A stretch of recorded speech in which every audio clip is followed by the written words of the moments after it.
Greetings and welcome to Talk a Little, Learn a Lot, the American Society of Naval Engineers podcast. I am your host, Stephen Phillips. In this podcast, we talk a little and learn a lot about naval engineering while inspiring the next generation of STEM professionals. Today, I'm joined by Vice Admiral David Lewis to discuss the future of ASNE.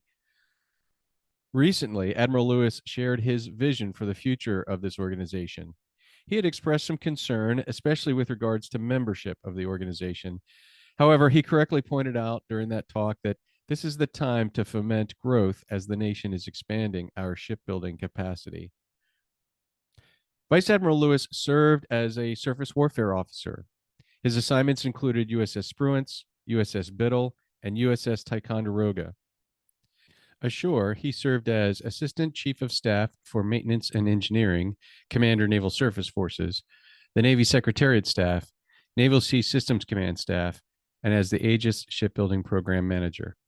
Upon selection to flag rank in 2009, Lewis served as Vice Commander, Naval Sea Systems Command, and then served 4 years as Program Executive Officer, Ships, where he directed the delivery of 18 ships and procurement of another 51 ships. From 2014 to 2017, he served as Commander, Space and Naval Warfare Systems Command, where he led a global workforce of 10,300 civilian and military personnel who design, develop, and deploy advanced communications and information capabilities. In May 2017, he assumed command as Director, Defense Contract Management Agency, Fort Lee, Virginia. Admiral Lewis serves as the Senior Vice President of the Maritime Business at Leidos, a Fortune 500 company that provides innovative solutions for defense, intelligence, civil, and health areas. Vice Admiral Lewis, thank you, sir, for joining me on the podcast. I look forward to this discussion. Sure. Thank you. Appreciate you doing this. Dave is fine. Okay. Dave, your remarks began at our annual meeting with a reflection on ASNE's resilience through the pandemic. What was the hardest moment for the organization during that time?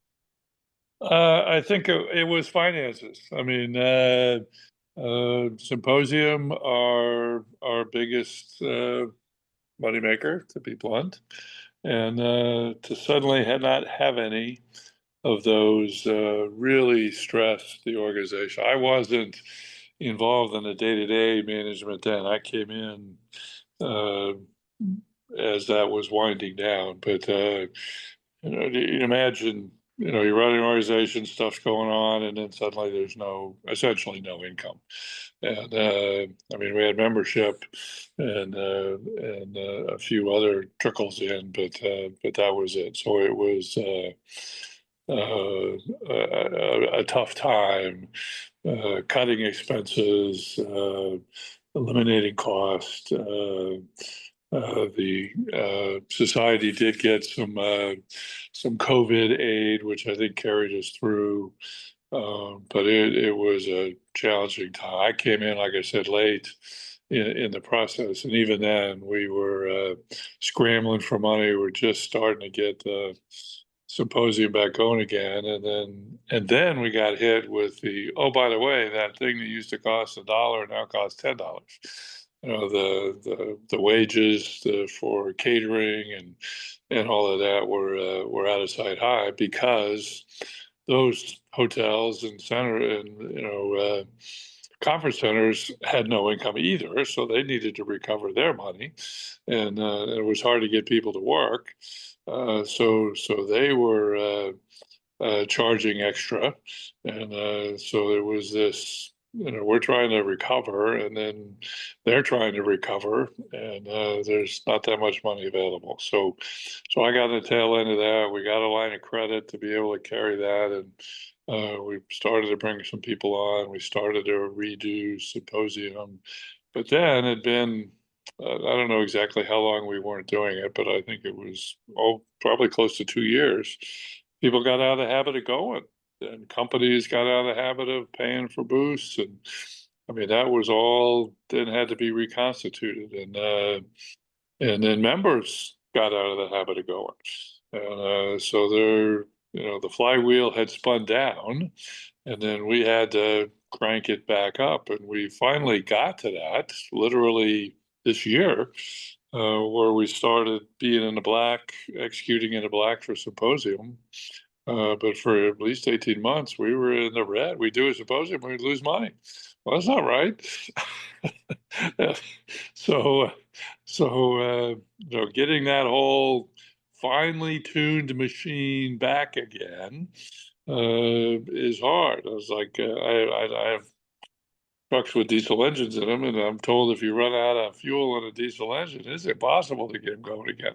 And that's the case we had. It was just incredibly difficult to get things back. We had obviously staff that remembered how to do planning and all that, but getting that going again, getting the muscle memory back was and is still a challenge. And we've gotten most of the way there. Well, we had gotten most of the way there. And then now the latest hit is the government travel restrictions, the can attend events, and those sort of things. And then so we're dealing with that real time right now. And then I think the big issue, and I'm sure we'll talk about this a little bit later, is the new generation of members aren't used to doing the things that I did and probably you did as a young officer and in professional societies. It's just not. When I was a lieutenant in the engineering duty officer community, the way you met senior EDOs and other officers was to be an ASNE and go to the evening meetings and set that up. I was an event coordinator. I was a section president. I was a treasurer, I think, well, maybe not a treasurer. But I did that. That's how I got to know the community, and that's how I got to know other senior leaders in the Navy because we invited them to be speakers, and that worked really well. That was a good way. Now, we didn't have Facebook, we didn't have all the stuff you have today, and so it's clear that we're missing a boat with new members, and that's something we have not cracked the code on. Absolutely. So COVID shut down our regular income stream. Very difficult bringing that back. People got out of the habit of going to things, so difficult bringing that back. We got all that going again. And then we have this more fundamental foundational issue about, what is a society for, and what benefit do people get from having a professional society? I mean, that's a fundamental question that we need to be able to answer. And it's a different generation, different rule set. I don't know the answer to that question, and we need help with that across the society. So that was a tough time, very tough time. I have a lot of admiration for Mark Hugel and Dale and everyone that was there, Nancy and all that, the staff, volunteer and professional staff that got us through that. That was, I can't even imagine how challenging that was. And just a little bit I did see was impressive. So, I mean, they really kept us going. Without that, we probably would have folded as a society sometime in 2021 or 22. They kept us afloat through sheer will, I think, willpower. Right. There's this curious phenomena that has occurred from COVID in attending events. Many organizations developed this ability to attend virtually. Yeah. That was a positive thing that kept things moving forward.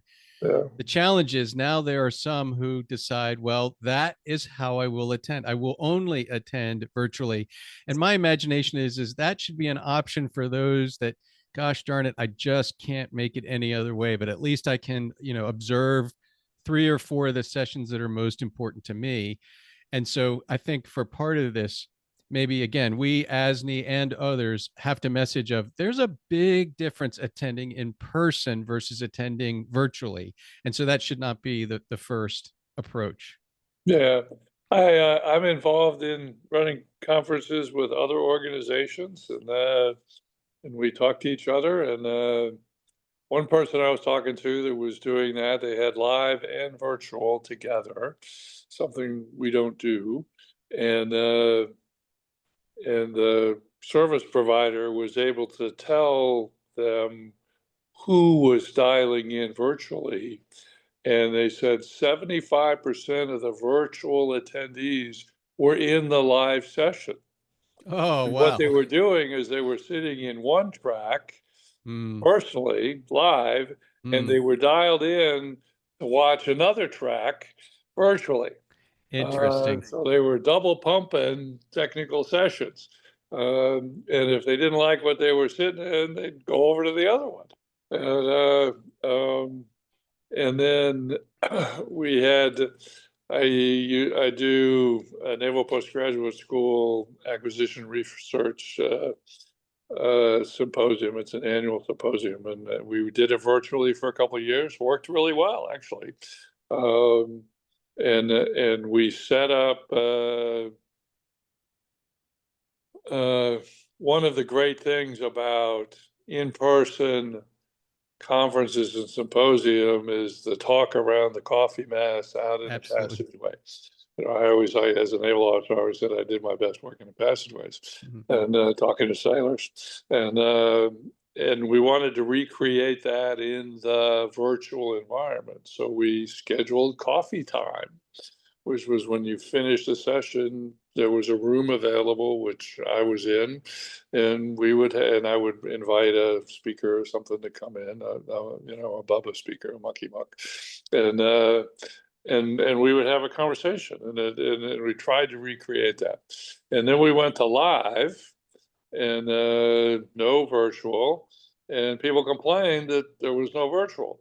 And then because of the travel restrictions, we did one in May where it was virtual again, and it worked out really well. We kind of did it differently. So I think for ASNE was either virtual or real. Period. No ifs ands or buts. I think there is a good alternative hybrid model where we can do both, because you're right. If I'm on travel, if I'm going somewhere to Timbuktu and I really want to be at the symposium, but I can't not travel, if I had a virtual option, I would attend. But because I don't have a virtual option, I can't attend. But there's a cost associated with setting up all that infrastructure to do both. And I saw my colleagues at NPS doing that successfully. And I think we should be talking about it internally in ASNE. When I look at Navy events or other societies events, Navy League is one that I participate in a lot. Navy Memorial does it as well. They will have a dual track live and virtual. Naval Academy does that. Naval Institute does that. And so, okay, we can take 100 people in the auditorium reel, and then an unlimited number of virtual, and the attendance goes up with that. And I think that's something we should consider going forward, is to pay the freight to get the virtual, figure out a way to do it, and I think that broadens the appeal for the membership. And then for our corporate sponsors, it broadens their exposure. That's why people become corporate sponsors. My company is a corporate sponsor, and it's because we get value from that. And if the attendance is restricted to only in person, I get less. I get less than I would if it's virtual.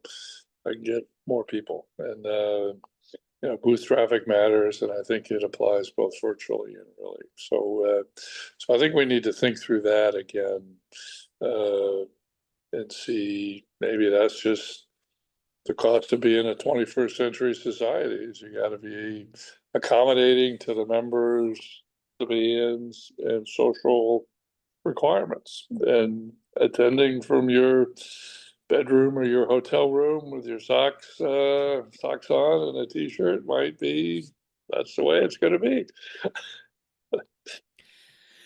During the annual message, you addressed the fact that membership has been down, especially Yeah, since younger professionals. You used a phrase, I've heard others say this, and it's absolutely true. For some reason, the younger generation, they're not joiners. yeah. Why do you think that ASNE, and again, and it's others, ASNE and others are struggling to attract this next generation of naval engineers? We've failed to communicate the value of the society. I think that's it. It's I work a lot with interns. I work a lot with students through the postgraduate school, through my work, my full-time job, and also through ASNE. And there's just a different view of. Let me back up. Like every 18-year-old or 21-year-old or 22-year-old, they don't know how to build a network within a professional context. They know how to do it socially, they know how to do it at school, they know how to do it in their family, and they don't know or don't realize the value of that. And that's really that's what we offer, is a professional network where you can call up Billy that you met 2 weeks ago or last month or last year and say, hey, what are you doing on that, laser thing? Or gee, I'm not really happy where I'm working. Do you know where I can get another job? I mean, those sort of things are what professional societies do. Or gee, I need to learn more about AI and ship design. So, hey, I see you're doing a session on that. I better go to that. And that sort of stuff. So it's bringing new knowledge to you as a person, as a practicing engineer, or as a practicing whatever you are, practicing mechanic, practicing whatever. And I need to know more about this. I need to know more about that. I'm curious about this. I'm curious about that. And that's what the society brings forward. And our traditional ways were the journal and symposium, and then sometimes special courses. That's how we did it for 100 years. Worked fine. Now there are other ways to do that, and we need to find those other ways and explore them. I mean, digital editions of NEJ, okay, that's good. But I use that, and a lot of times I have trouble getting to an issue. It blocks out or it blanks out or something. So we need to have better IT in the society so that I can go look up that article from that person about that thing I'm interested in. And then I think coursework, I got my doctorate in distance learning. I went to the actual school twice in 3 years. And there was asynchronous learning and there was synchronous learning. And I did most of my learning asynchronously. I can't speak today.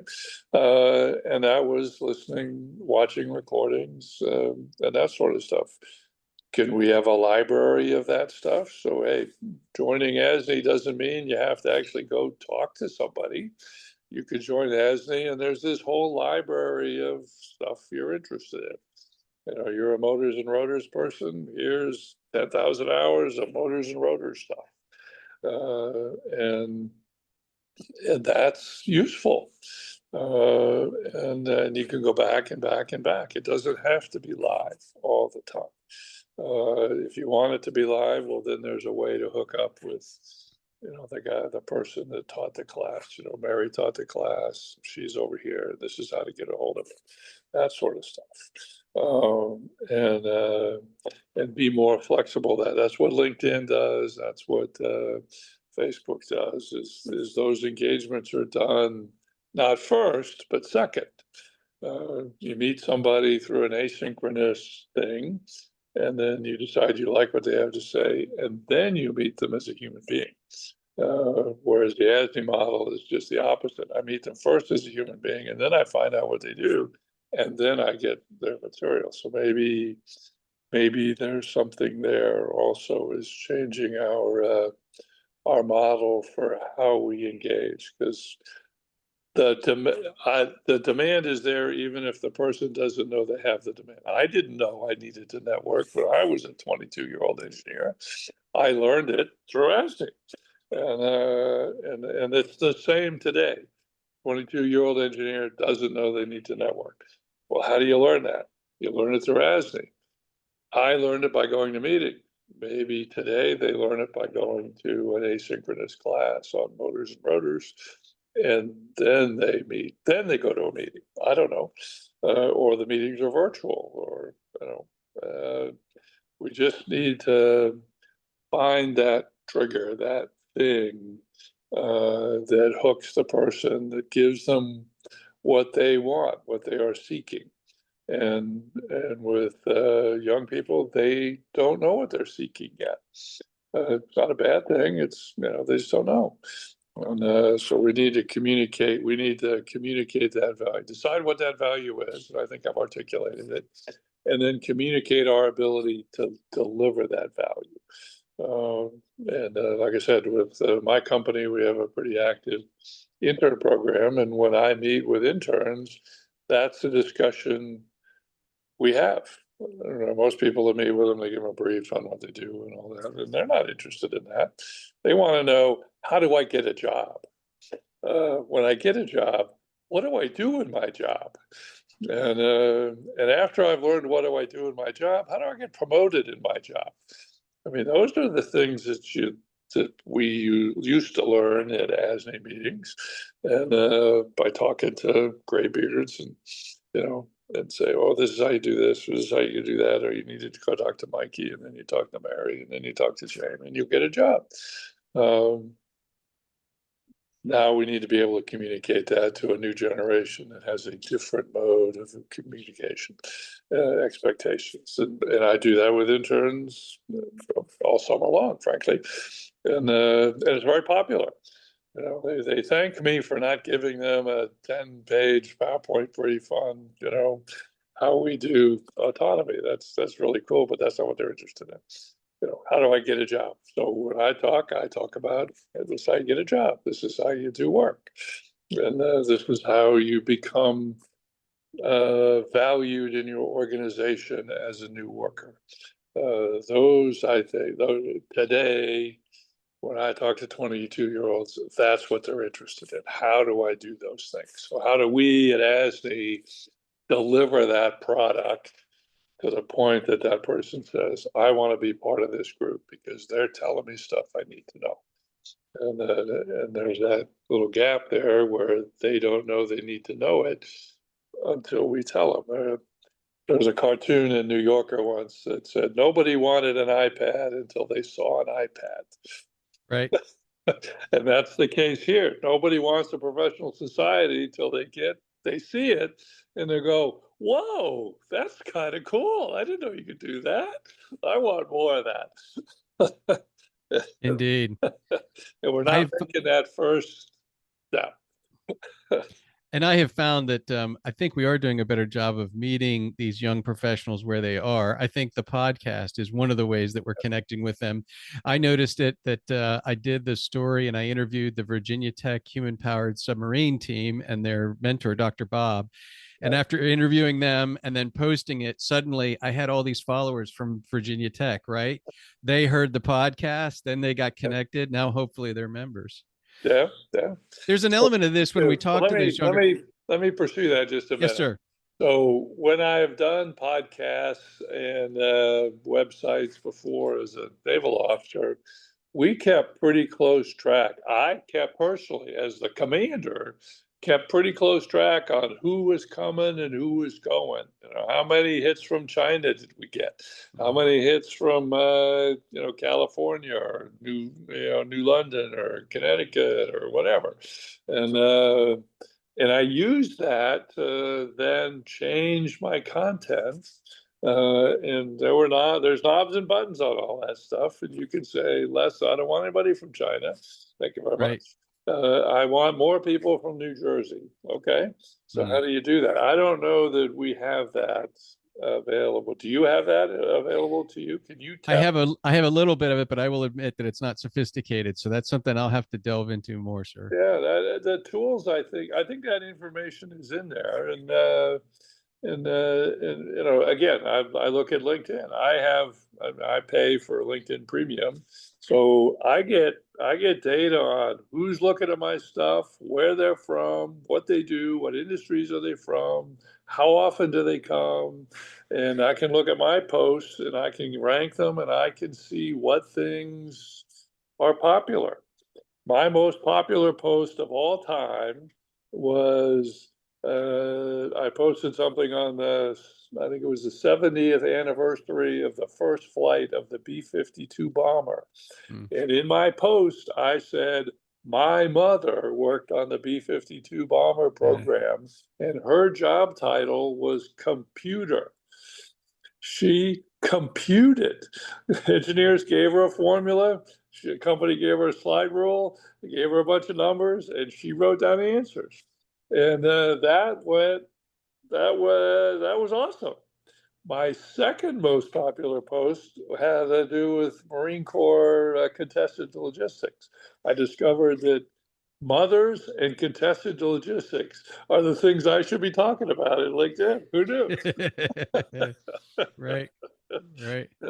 And that's what, you know, that data could tell us. It told me it before. And I think, you know, you should be telling us, hey, here's the people that are coming in, or gee whiz, I did a thing with Virginia Tech on this, and bam, my numbers went out of sight. We should do more things like that at other places other than Virginia Tech in order to have that happen.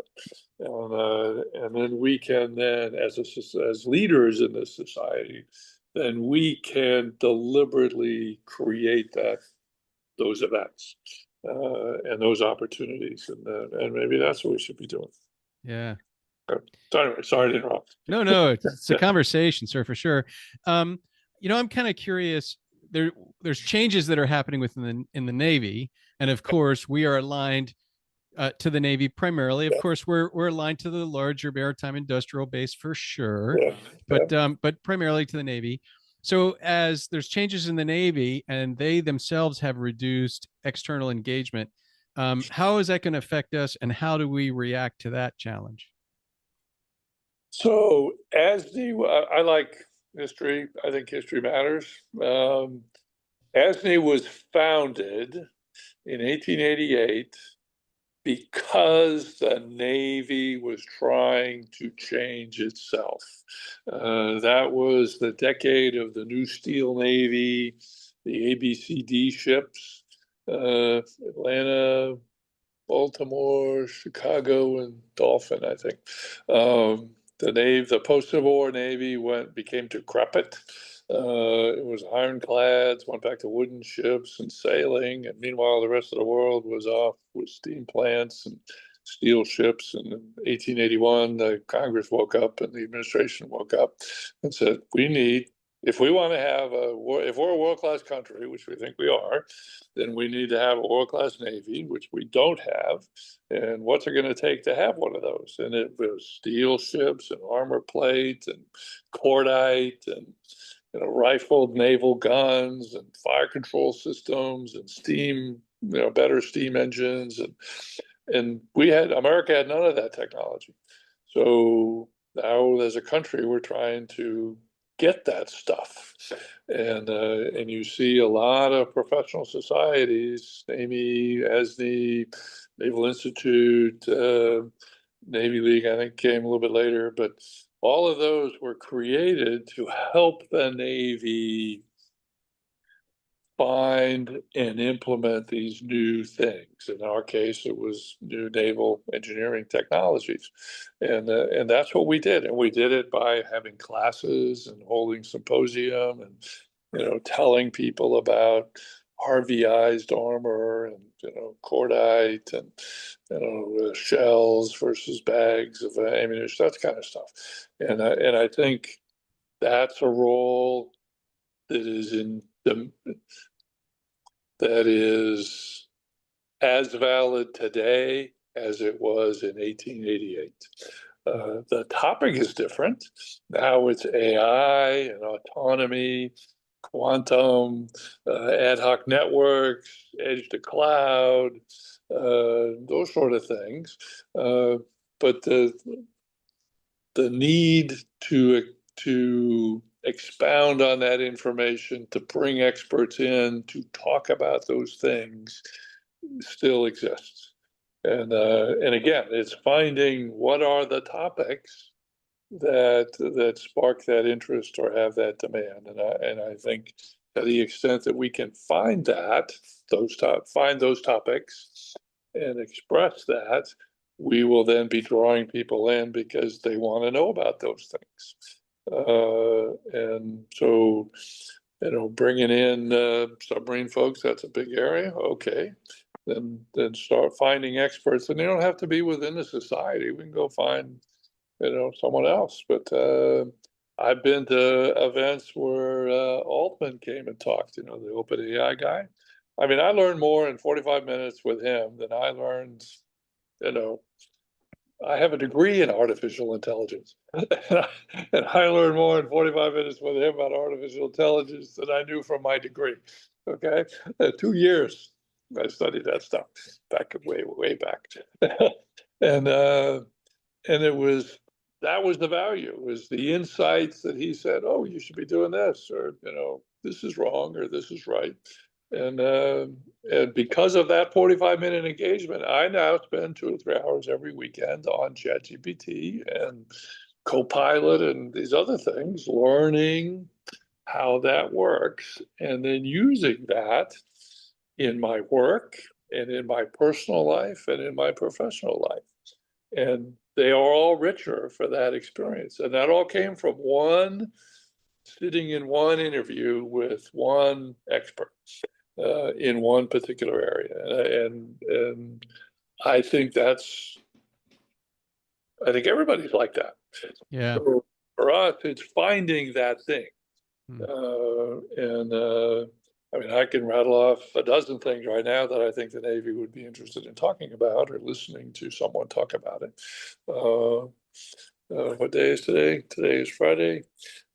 Yesterday, I was in an all-day session, and one of the principal topics, it was on shipbuilding and acquisition, was our stuff is too complicated.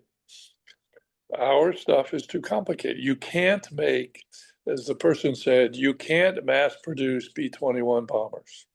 Can't be done. But 70, 80 years ago, Ford at the Willow Run factory was building a B-24 every 63 minutes. Why? Because the B-24 was not a B-21. It was a commercial airplane that dropped bombs.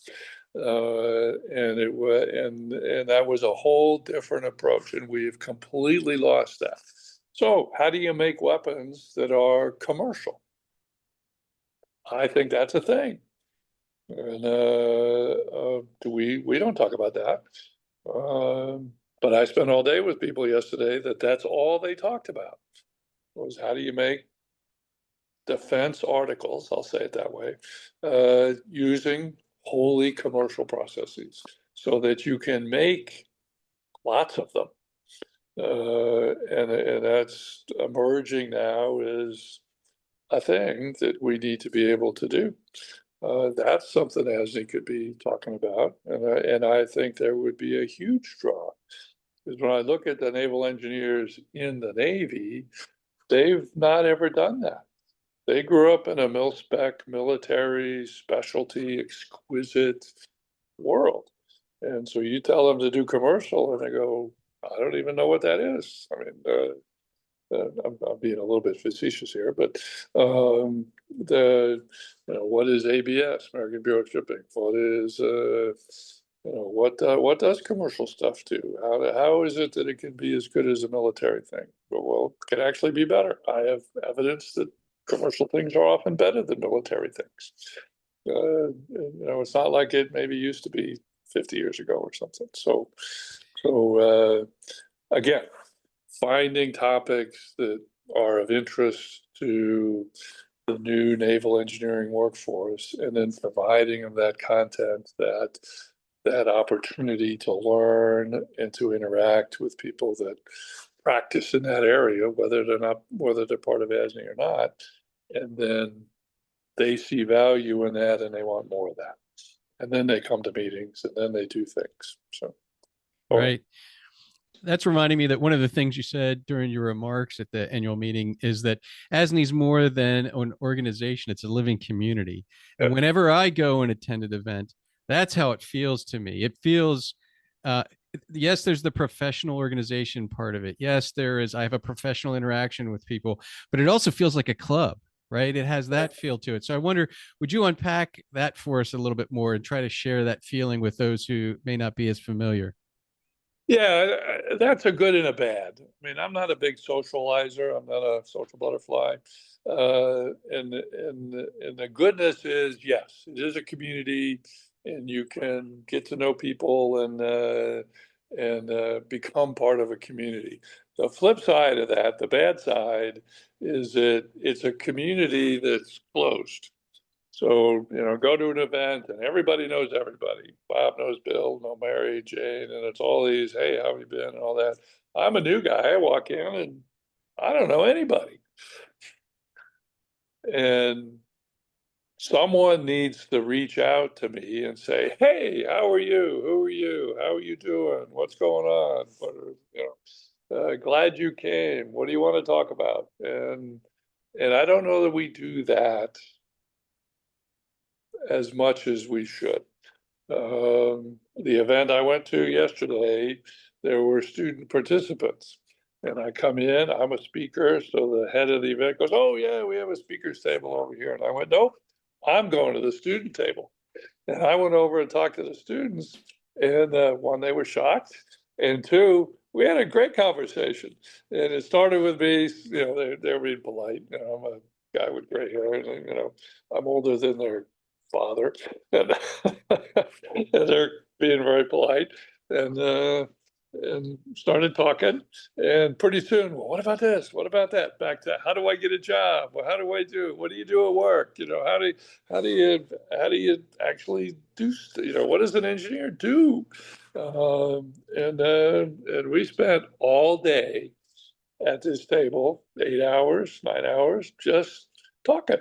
And then when a speaker said something, they'd ask me, "What is he talking about?" And or I'd say, hey, did you know this? And I'd tell them some little tidbit they didn't know. And they'd look at me like, wow, I didn't know anybody knew that. And I really enjoy that interaction. Um, they got something out of it. I don't know what exactly. But they'll go tell their friends. And that's so for us, the current members of the society, I think we need to be welcoming, not aggressive welcoming, but welcome. Hey, how are you? I haven't seen you here before. Is this your first time? Hey, let me talk to you about, what are you interested in? Oh, you like AI? I don't know anything about AI, but Bobby over there knows a little bit about AI. Let's go talk to Bobby. Or here's a company that does AI. Maybe you should talk to them, and that sort of stuff. So it's being not clubby, and open to new members. When I think clubby, I'm thinking, English smoking club with Right. deep leather chairs and, smoking cigars and drinking whiskey, talking to the same people I've been talking to for the last 50 years.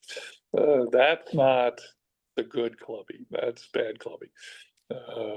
Welcoming people, you know, recruiting in a nice way, and showing value to the person, this new person, that hey, if you come in here, you're going to get something out of this. You will walk away a better person, a more knowledgeable person, a more informed person than you were 2 hours ago when you walked in the room. And sending that welcoming signal, I think, is a challenge. Sometimes we get in our ruts, and so I'd say, always go talk to the students, go to the back of the room and talk to those people, because those are the ones we want. Yeah, for sure. I'm tired of being the front row guy. I want to be the back row guy. Where would you like the organization to be 5 years from now? We have been bumping along at 2,100, 2,200, maybe 2,500 members for a decade, I think. I saw the numbers, Dale got the numbers out. And then we've dropped to 1,700. That's like, whoa, that's what woke me up. A gut punch. So I would like to be at 5,000 or 6,000 members a few years from now. I think that would indicate that we have broken out of our shell and we have identified the problem. As an engineer, first step in solving a problem is acknowledging there's a problem. I think we're doing that here right now. And then the second step is properly defining the problem. And that the rubric that goes with that is a problem properly defined is half solved. And Einstein was quoted once as saying, if you gave me an hour to solve a problem, I would want to think about it for 59 minutes before I did anything, as opposed to people that, want to sit down and wrote down stuff. And I think we need to accept that there's a problem. I think there are people that still do not accept that because they're sitting in their leather chairs, smoking their cigars, talking to the same people they've been talking to for 50 years, and that's fine. There's nothing wrong with that. That's not accepting the problem. And then how do we solve the problem, which is what I've been talking about, is what do we do to create the demand signal for people to want to be part of ASNE? It's not about, hey, this is who we are, take it or leave it. It's more about what can we do for you? What are your questions? What is missing? What are the things you don't know that you don't even know you don't know? And that comes out in a conversation. And like I said, the conversation I have now with that generation is, what do I do? How do I get a job? What does an engineer do? After I get good at something, what do I do next? How do I get good at something? What does being good at something actually mean? And I have an answer for that. And it's a good answer. And when I say it, it's very popular. And then they start paying attention. And nobody ever told me that answer back in the day. So that's what we need to be defining, is what is the problem? And then we can go to the solution. And back to what you had said, it's, if we've defined the problem as XYZ, then what methods, TTPs, techniques, and procedures can we use to go address that problem? And if it's virtual, okay. If it's hybrid, okay. If it's in person, if it's okay. If it's a food truck with a big speaker on the top giving away free ice cream, okay, we'll do that too. I don't care. It works, by the way, it worked. If you're 8 years old.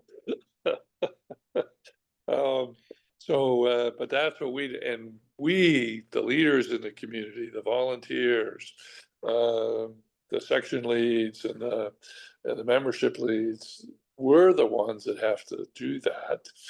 I mean, the 22-year-old isn't going to tell us because they don't know.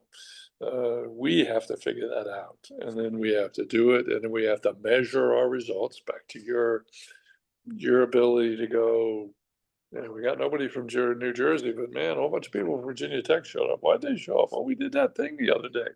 Oh, what thing was that? Oh, I think we should do more of that thing and less of the New Jersey stuff. How about that? and then that directs our activity, optimizes what we're working on, that gets us the most return as a society, which is members and attendance. That's what we're looking for.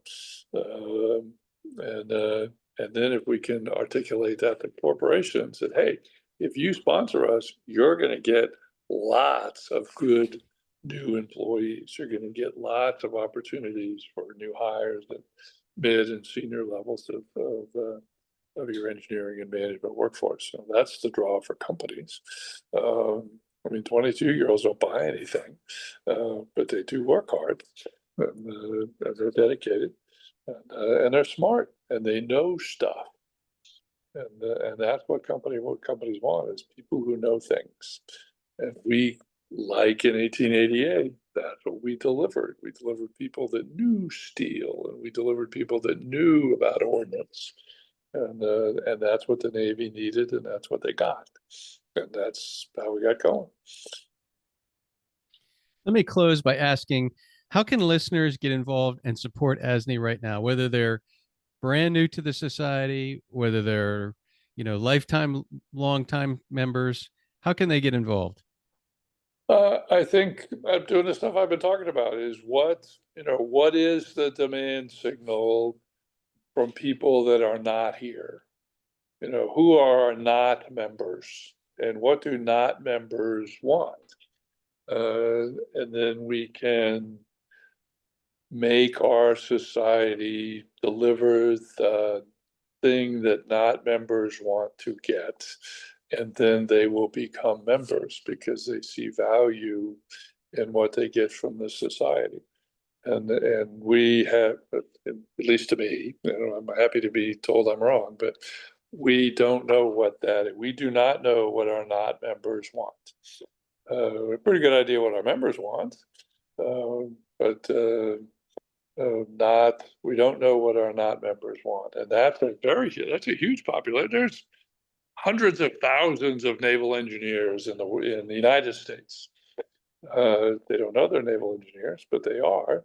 They work on radars and radios and data centers, and they do algorithms, and they do AI and write software. And they're all naval engineers, and all of them are not members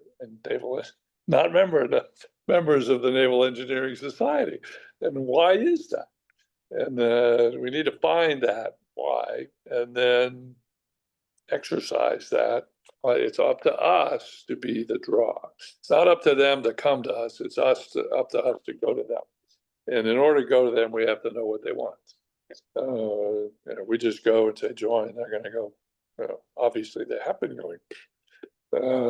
And so we need to come to them with something. They don't know they need an iPad, and we need to bring them an iPad. And when we give them the iPad, they are going to love it, and then they will be members. So Well, that's for sure. That is for sure. Well, then, thank you, Vice Admiral Lewis. Sure. Dave, for taking this time out today to talk to me about the American Society of Naval Engineers, for reflecting on the organization, for having a reflection on your very candid annual report and discussion that you had with the members. I really appreciate it, and I think it's going to be helpful for the rest of the Talk a Little, Learn a Lot audience. And I am certain, sir, that we will have you back on the podcast at some point in the future. Sure. All right. Well, thank you. Appreciate the time, and look forward to continuing the discussion. Thank you.